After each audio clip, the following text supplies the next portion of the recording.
Tapi kamu interestnya di kesenian? Iya, seni. Salah sekolah juga sebelum aku sih mahasiswa kecantikan, salah satu fakultas di Semarang, kampus di Semarang. Betul.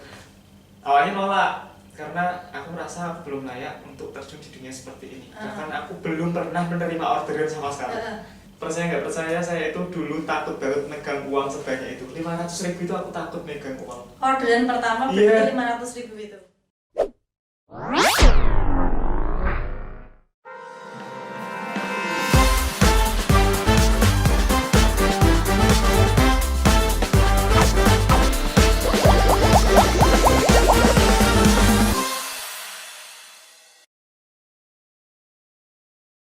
Dirimu nekuni bidang kayak gini, sorry ya, pasti orang banyak yang nyepelein gitu ya. Yes. Ada ya? Ada sampai sekarang. Terus orang tua, orang-orang di dekatmu melihat kamu menekuni ini kayak gimana? Kalau dulu disepelein, bener-bener disepelein kayak apa sih ngerjain kayak gini tuh nggak menghasilkan duit, buang-buang waktu, mending boleh kerjaan, mending cari kerja gitu. Ada tetangga juga, aku dianggapnya emang pekerjaanku dilihat seperti tidak bekerja. Kayak dolanan. Iya, tapi mereka tidak tahu di balik itu tuh cuma mengalir. Aku main duit gede loh. Iya, tapi mereka nggak tahu. Terus pembuktiannya ya itu bisa membantu ekonomi keluarga. Kalau sekarang bapak tidak ada, jadi tulang punggung dan alhamdulillah tercover. Jadi ibu percaya. Malah saya kalau nggak bikin ditanyain orang pesanan, apa nggak ada pesanan. Ini sekarang malah gantian tanya, dulu aja disepelein. Itu butuh berapa waktu, berapa tahun untuk kemudian? Ibu percaya, orang tua percaya, keluarga percaya, lingkungan. Orang tua khususnya, tapi lingkungan juga. Oh, dia ternyata nggak main-main kok gitu. Butuh berapa tahun untuk meyakinkan, membungkam itu semua? Kalau berapa tahunnya tuh aku nggak bisa bilang berapa tahunnya. Yang jelas membungkamnya dengan pencapaian. Pencapaian kan pencapaian orang kan bisa setahun 2 tahun, kadang ada yang berbulan, ada yang cuma hitungan bulan, minggu. Nah itu untungnya aku juga prosesnya cepat, nggak sampai bertahun-tahun, butuh waktu berapa ini ya. Jadi kayak 1 bulan dapat prestasi ini, bulan berikutnya udah dapat prestasi. Nah itu mereka udah akhirnya mereka yang ingin tahu kan datang ditanya-tanya. Tetangga-tetangga juga ditanya ibumu.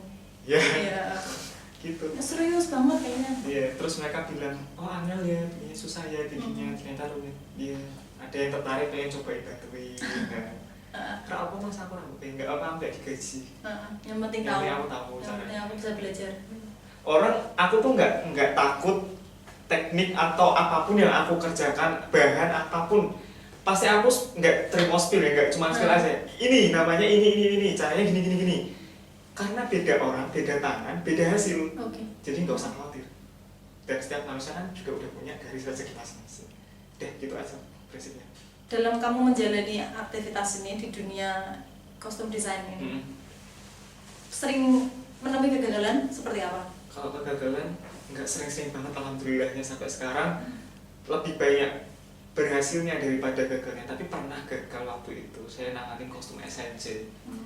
Dan menurutku ini juga orangnya nggak tahu sebenarnya ya, yang pesan dia nggak tahu itu sebenarnya pesan udah lama, tapi karena aku kebanyakan kerjaan jadi aku harus menyelesaikan satu-satu, mana sih harus tak selesaikan dulu.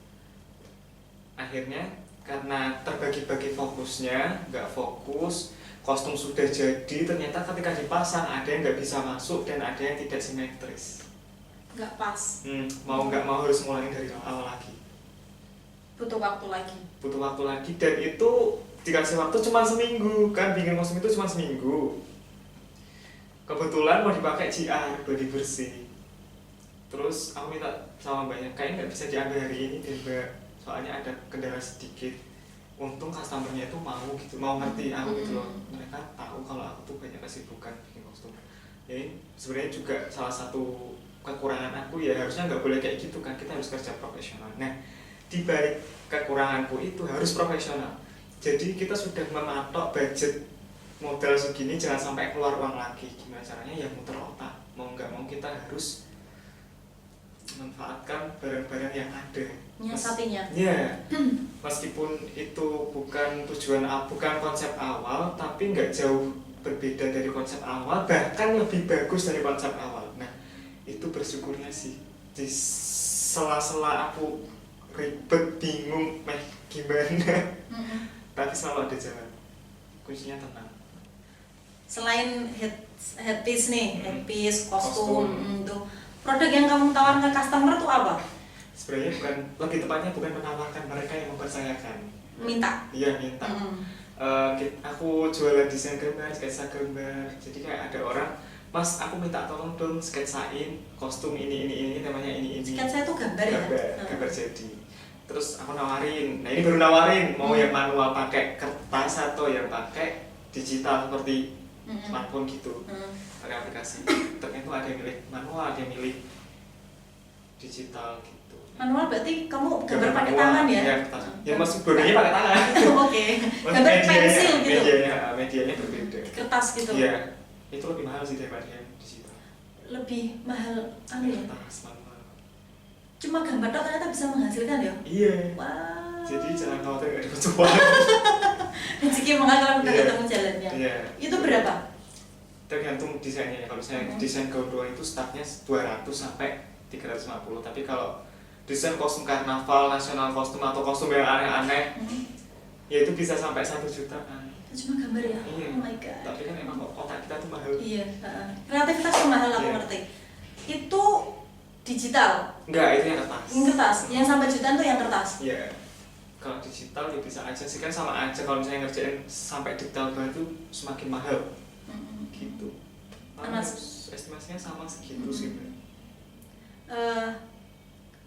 Ke depan nih, kamu berharap di industri seperti ini, di industri kostum desain, itu apa yang ingin kamu capai ke depan? Sebenarnya bisnisnya banyak, apa yang ingin dicapai itu banyak. Mungkin ada yang nggak diomongin juga lupa ya mungkin. Yang pertama saya tuh pengen punya tempat workshop pembuatan kostum dari yang benar-benar nggak tahu apa-apa jadi tahu tentang perkostuman. Terus pengen punya galeri sendiri, pengen punya apa ya, jadi tuh pengen, kan kota Semarang ini kan bukan kota seni kan ya.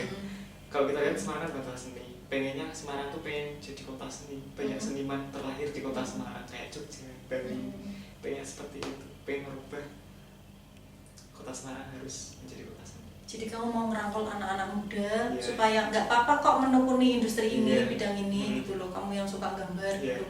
Kamu siap ngajarin berarti ya? Siap banget, banget. Udah ada komunitasnya? Belum ada karena orang yang tertarik itu masih sedikit di Semarang. Jadi belum ada komunitasnya. Mungkin kalau pengen buat kita kayak kita apa sih, kita ngajarin orang-orang terdekat kita dulu baru kita bisa bikin workshop yang besar. Otomatis kalau bikin workshop besar butuh orang-orang yang ahli di bidang ini, nggak cuma 1 orang gitu kan, jadi bisa menghandle banyak orang. Paling ramai gitu orderanmu datang di event-event, maksudnya di bulan-bulan apa, di musim-musim apa tuh Mas? Kalau rame-ramenya itu nggak bisa dipatenkan sih Mbak, setiap bulan itu ada orderan. Iya, jadi berarti setiap bulan nggak usah takut nggak ada rezeki, iya, pasti ada. Pasti ada. Kalau Reketan cuma gambar tadi ya, dan aku mikirnya itu cuma gambar, jadi tapi bisa sampai jutaan. Kalaupun tidak ada, amit-amitnya nggak ada, ya kita harus menciptakan inovasi baru supaya orang tuh bisa order ke kita. Jadi kita kita tuh ngolah. Kayak apa? Kayak apa? Maksudnya misal, inovasi ini? Inovasi baru nih, misal kan mentok pasti bikinnya dari spontan gini-gini. Nah kita ciptakan inovasi baru dari bahan yang baru, bentuk yang baru, mereka tertarik. Kok oke po ya ini bikinnya dari apa ya? Pasti kan ada yang order. Nah itu order 1 cocok, order lagi jumlah besar. Pasti dia ngomong sama teman-temannya. Iya, bahkan dia sendiri pun juga repeat order dengan jumlah yang banyak. Gitu. Pernah ada dapat dari artis gitu? Alhamdulillah. Pernah. Siapa? Waktu itu kolaborasi sama desainer ibu kota namanya Om Hasto. Beliau juga membukakan jalan buat saya bisa terkenal kemana juga berkat beliau. Sama Reza D Academy. Reza D Academy. Karya saya pernah dipakai Reza D Academy. Itu apa? Hiasan di pundak sini. Jadi collab sama Om Hasto. Beliau bikin bajunya, saya bikin aksesorisnya. Itu ditampilkan di panggung di Academy. Iya. Waktu itu Indosiar ada acara, kalau nggak salah drama musikal Cinta 24 Karat. Bangga ya Mas? Senang ya? Bangga banget. Bangga dan senang banget, maksudnya anak yang nggak tahu apa-apa, yang belum punya sangu apa-apa istilahnya, bisa sampai sana itu merupakan prestasi buat aku. Artinya karyamu udah nembus udah dikenal, ya namamu udah masuk di artis-artis udah ada. Kalau mau bikin kostum desain tuh ke Mas Ade gitu. Iya, gitu. Mas Adi kesibukannya selain fokus di dunia kostum desain apa lagi? Soalnya tak lihat dirimu seniman banget. Kesibukannya selain di dunia kostum, di dunia tari juga, dunia tari suara juga. Bisa nyanyi? Bisa. Wow. sempet tembus di 40 besar ajang di Indosiar juga. Akademi. Bukan. Di akademi. Bintang Pantura. Bintang Pantura, dangdut juga. Iya. Interestmu emang ke dangdut? Iya, karena emang dari kecil dicokainya dangdut. Dangdut. Jadi ya gimana ya? Tapi nek musik lain yo tetap tertarik juga. Tertarik juga, kecuali rock. Oke. Karena itu bukan aku banget. Maksudnya tertarik, tapi untuk mencoba kayaknya itu bukan aku. Iya, enggak aku banget. Ya. Keroncong masih bisa, langgang bisa, campur sari bisa. Pop oke, ska yo masuk. Ska. Oke. Suka gitu loh, suka. Iya, tapi bisa. Iya, nggak bisa banget, maksudnya suka, tapi kalau ada orang nyanyi bisa ngikutin gitu. Lagu India? India suka, bahkan series India, bukan series sih, kayak maksudnya ada film India juga suka. Oke. Aku ketemu temen satu geng. Aduh, sefrekuensi. Frekuensi. Iya itu. Nerima job juga nyanyi? Iya, dulu malah pekerjaan utamanya penyanyi. Dulu? Waktu kelas 3 SMP sampai SMA pekerjaan utamanya menyanyi. Jadi itu sekolah nyanyi Kamu kerja. sekolah udah ya mas, udah cari duit. uang jajan sendiri ya? Iya. Keren loh. Mulai SMA? SMP kelas 3 itu nyanyi. SMP kelas 3 mulai Panggung ke nyanyi? panggung. Di Iya. nikahan-nikahan? Iya. Apa sih kalau orang bilang tuh teropan? Apa tuh? Ya kayak orjundan gitu loh. Perjenan? Teropan kalau bilang kamu dari panggung ke panggung. Teropan? Terop. Itu bahasa Semarangan? Terop itu apa ya? Kayak teratak, paham nggak sih? Artis Oke, teratak gitu. aku teratak tahu, Ya, kalau teropan aku nggak tahu. Artis teratakan gitu. Dari situ terus banyak yang nyemangatin, ayo dong ikut kompetisi. Waktu itu udah niat tapi orang tua nggak usah, masih sekolah. Nggak boleh ganggu jam belajar, jam sekolah. Akhirnya memberanikan diri itu kemarin pas pandemi, bener-bener 2 tahun nggak ada orderan sama sekali. Iya sih. Memutuskan untuk ikut audisi, alhamdulillah lolos. Ke Jakarta? Iya, sampai 40 besar. Aku pilih-pilih. Kamu nyanyi apa waktu itu? Waktu itu nyanyi lagunya Mas Nurbayan, karya ciptanya Mas Nurbayan, lagunya Doremi.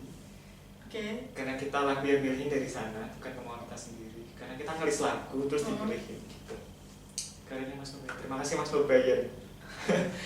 Bisa tembus 40 besar, itu juga prestasi banget. Tadi sempat ada yang nggak percaya kan kalau aku orang Semarang tahu. Iya, aku nggak percaya orang Semarang seniman ini. Semarang tahu. Jadi Semarang tuh banyak orang berkualitas, cuman mereka jarang terekspos. Jadi emang sayang banget. Iya. Orang Semarang tuh banyak yang berkualitas kok. Banyak yang punya jiwa seni gitu lah, nggak kalah sama Jogja gitu.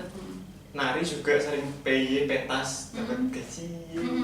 Meskipun orientasinya bukan ke duit, kita senang ketemu teman-teman. Tapi kan di sisi lain itu juga menghasilkan uang. Terus apa lagi? Sekarang lagi sibuk konten sih, maksudnya bikin coveran lagu baru-baru aja sih. Nah dirimu waktu dari panggung ke panggung itu, kamu disangoni berapa? Waktu masih sekolah itu? Pernah nggak dibayar? Cuma dibayar nasi kotak gitu? Pernah nggak dikasih makan juga pernah. Really? Iya, penghasilan terendah tuh 75.000 waktu itu.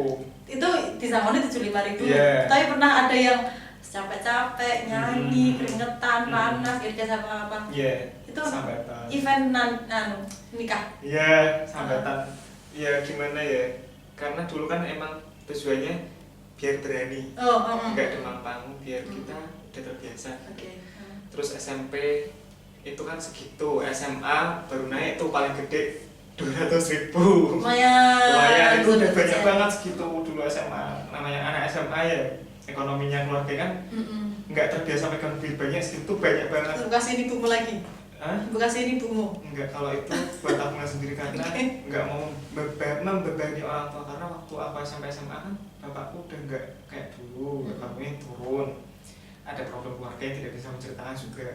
Jadi membantu orang tua tuh ya itu, aku penghasilan itu buat beli LKS, buat beli sekolah, yang sekiranya bisa di cover sama diri sendiri, ya di cover sendiri. Kan orang tua, apalagi orang tua aku sepuh kan, nggak mudeng sekolah zaman sekarang kayak gimana. Jadi mau nggak mau kita sendiri harus bergerak gitu. Tapi sekarang alhamdulillah kok lumayan. Sekarang aja berapa lagu udah alhamdulillah banget. Berarti ini jalan kostum desainnya? Jalan semua. Wow, cumanmu dari mana-mana. Ya alhamdulillah. Jadi itu kalau gabut dikit tuh udah kering mau ngapain, udah gatel mau ngapain. Pasti pandemi ya mas, nyiksa kamu banget ya. Drop banget. Pandemi pas itu memang nggak ada sih pandemi. Drop banget. Sampai makan cuma sama kerupuk pernah, cuma sampai makan nasi tok pernah. Oke. Pernah. Aku juga ngerasain sing ekonomian bang juga kok. Ternyata satu dunia juga ya. Iya, pas itu pernah. Tapi yo alhamdulillah bangkit lagi. Setelah dilonggarkan yo kesenian. Terima kasih juga buat pemerintah Kota Semarang. Pariwisata akhirnya juga dibuka lagi, event-event juga banyak lagi. Alhamdulillah, terima kasih pemerintah Kota Semarang.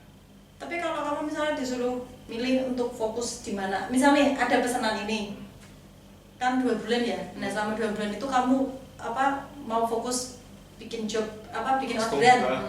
Terus tiba-tiba ada nyanyi. Kamu mau nggak ninggalin ini buat nyanyi? Fokus di sini. Selagi itu bisa sehari buat libur dan dapat cuan yang lebih lagi, kenapa tidak? Karena cuma hitungan jam doang kerjanya. Tapi lebih enak mana? Enak semua.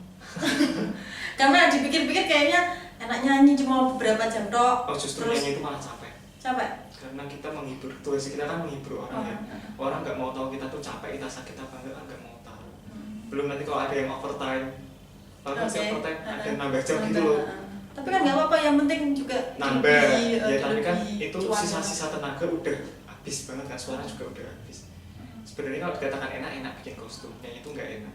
Oh, aku sebagai orang awam melihatnya sih enak nyanyi aja, karena beberapa jam gajian gitu. Nah ini kan nanti proses, begitu selesai baru dapat duitnya. Gitu. Tapi selama ini ya fine aja, enak semua. Bisa berjalan semua.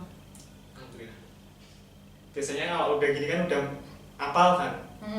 Orang punya headset kan Sabtu Minggu. Sabtu Minggu tuh jatah buat ngejob nyanyi. Kalau nggak ada yang pegang kesini, kalau nggak libur.